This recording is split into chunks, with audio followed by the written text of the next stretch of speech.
Kisah dan pesona Ratu Kalinyamat VI punya pengaruh kuat di bidang politik dan militer.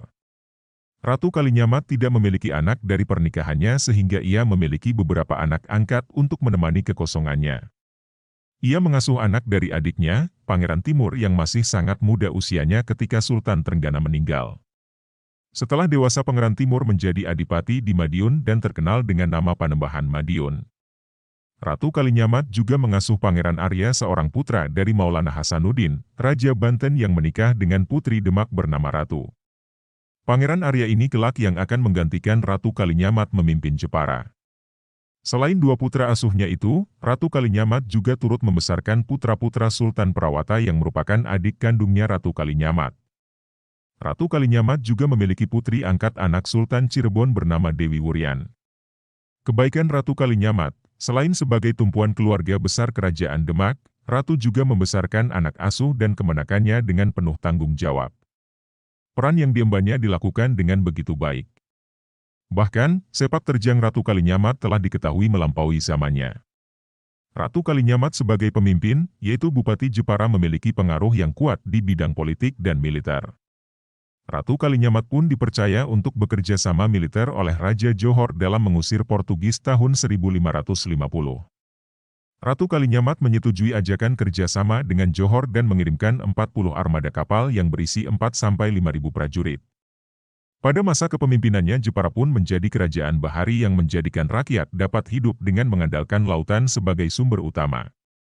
Keberhasilan Ratu Kalinyamat membuat dirinya menjadi pemimpin tanah Jepara yang amat disegani. Keberhasilan Ratu Kalinyamat lainnya adalah Jepara memiliki pelabuhan terbesar di Tanah Jawa dan memiliki armada laut yang besar dan kuat. Pada masa kepemimpinannya kurun 30 tahun lamanya, Jepara mencapai masa-masa kejayaan. Bahkan, Ratu Kalinyamat pun menjadi tokoh sentral yang dibutuhkan untuk mengambilkan keputusan baik di bidang politik, pertahanan, maupun ekonomi. Ratu Kalinyamat telah berhasil sebagai pemimpin yang baik dan disegani bahkan mampu menjaga kejayaan Jepara dalam berbagai sektor kehidupan semasa kepemimpinannya.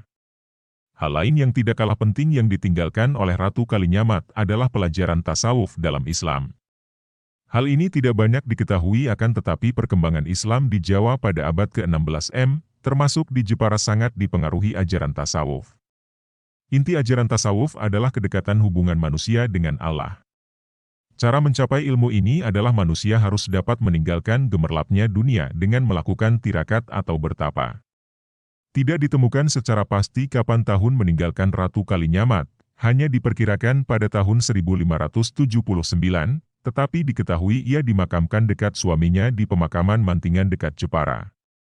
Pemerintahan digantikan oleh Pangeran Jepara yang juga seorang anak angkat Ratu Kalinyamat. Pada masa pemerintahan ini Jepara sebagai kota pelabuhan mengalami kemerosotan. Ratu Kalinyamat telah mengajarkan banyak hal kepada masyarakatnya dalam hal pemerintahan, ekonomi, agama, bahkan meninggalkan tradisi. Tasawuf yang dilakukannya dalam bertapa mengajarkan untuk mengutamakan cinta akhirat dan tidak terlalu mengutamakan urusan dunia. Tapa Wuda yang dilakukan Ratu Kalinyamat adalah simbol pelepasan kemewahan dunia. Ditulis, Yosi Wulandari UAD.